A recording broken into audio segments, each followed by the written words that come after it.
Sebuah negara besar dengan 17.000 pulau, ratusan suku, dan jutaan isi kepala yang berbeda, kok bisa ya sampai hari ini kita masih berdiri di bawah satu atap yang sama? Apa rahasianya? Assalamualaikum warahmatullahi wabarakatuh. Salam, sahabat Dauya. Sahabat Dauya, hari ini tanggal 1 Juni adalah hari yang sangat bersejarah bagi bangsa kita. Tepat hari ini, ideologi yang menyatukan kita, Pancasila, resmi menginjak usia 81 tahun. Bayangkan sahabat Dauya, 81 tahun. Bukan waktu yang sebentar. Banyak negara di luar sana yang pecah karena perbedaan suku, perbedaan agama dalam hitungan dekade saja. Tapi Indonesia, kita tetap kokoh. Sahabat Dauya, di video kali ini kita tidak akan membahas sejarah yang ngebosenin seperti di buku hafalan sekolah. Kita mau berefleksi jujur. Di usia yang ke-81 ini, Pancasila itu apakah benar hidup di sekitar kita atau cuma jadi pajangan di dinding kantor dan sekolah?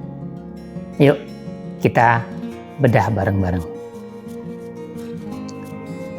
Sahabat Dauya, kita mundurin mesin waktu sebentar ke tanggal 1 Juni 1945. Bayangkan situasinya, Indonesia belum merdeka. Tensi politik lagi tinggi-tingginya. Dan para pendiri bangsa kita ini berdebat hebat di sidang BPU PKI. Mereka punya latar belakang yang berbeda jauh. Ada yang nasionalis murni, ada tokoh agama, ada pemikir barat, ada bangsawan. Ego masing-masing pasti ada. Sampai pada akhirnya Bung Karno naik ke podium tanpa teks dan menyampaikan pidato yang menggelegar. Beliau menawarkan 5 prinsip dasar yang diistilahkan sebagai Pancasila.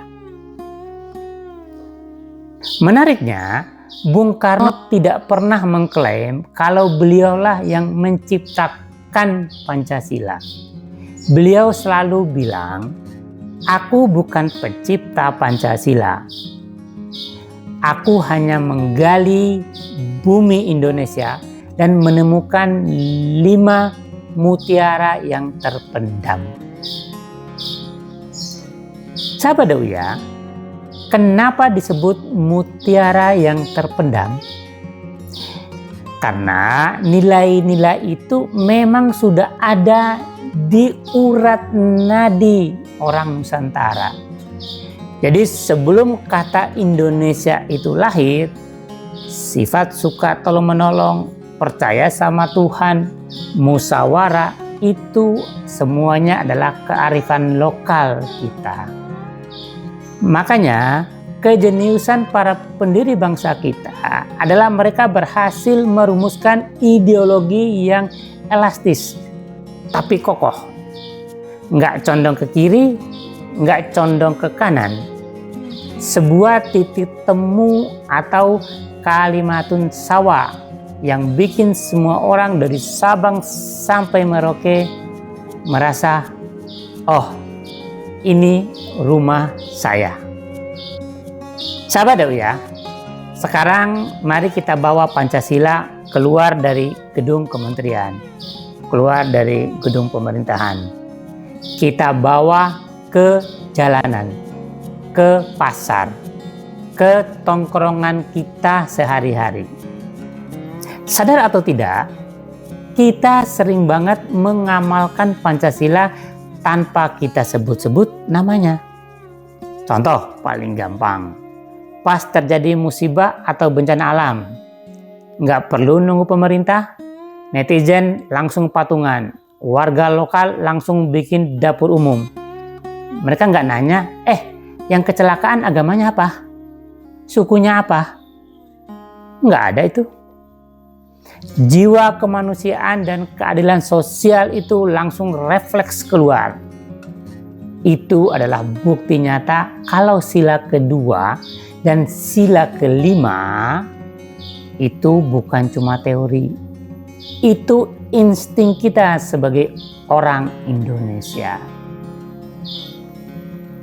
Tapi kita juga tidak boleh menutup mata dari realita yang miris. 81 tahun merdeka, kita masih sering melihat polarisasi di media sosial. Cuma karena beda pilihan politik, beda idola, atau beda pandangan, kita gampang banget ngecap orang lain salah. Maki-maki di kolom komentar, bahkan sampai-sampai bawa-bawa isu SARA. Kadang kita jadi mikir, ini orang-orang pas upacara hari Senin pada dengerin pembacaan Pancasila nggak sih? Sila ketiga, Persatuan Indonesia, sering banget diuji justru oleh jari-jari kita sendiri di layar smartphone kita. Ini adalah paradoks yang harus kita akui jujur di usia Pancasila yang ke-81 ini. Sahabat Dauya, tantangan di era sekarang ini sudah berubah total. Kalau dulu musuhnya adalah kolonialisme fisik atau pemberontakan bersenjata. Sekarang ini musuh utamanya adalah algoritma. Media sosial dirancang untuk mengkelompokkan kita ke dalam echo chamber, ruang gema yang isinya cuma orang-orang yang sependapat dengan kita. Efeknya apa? Kita jadi malas mendengar perspektif orang lain. Musyawarah untuk mufakat sila keempat jadi makin mahal harganya. Karena semua orang merasa paling benar sendiri di akun pribadinya. Lalu, apa solusinya buat kita? Para konten kreator, anak muda, dan masyarakat umum. Jawabannya adalah kita harus membumikan kembali Pancasila dengan cara yang relevan. Pancasila nggak boleh kaku. Pancasila harus masuk ke dalam skema kreatif, ke dalam kode-kode pemrograman EA, ke dalam konten-konten edukasi yang menghibur. Sahabat Dauya, menjadi Pancasilais di era digital ini simpel. Tidak ikut menyebar hoax, menghargai karya orang lain, kreatif bikin solusi buat lingkungan sekitar, dan tetap asik nongkrong bareng teman yang beda latar belakang tanpa baperan. Itu baru keren. Sahabat Dauya, 81 tahun Pancasila adalah alarm pengingat bagi kita semua. Warisan besar dari para founding father ini bukan jaminan kalau bangsa ini bakal otomatis utuh selamanya. Rumah besar bernama Indonesia ini harus dirawat setiap hari oleh setiap dari kita.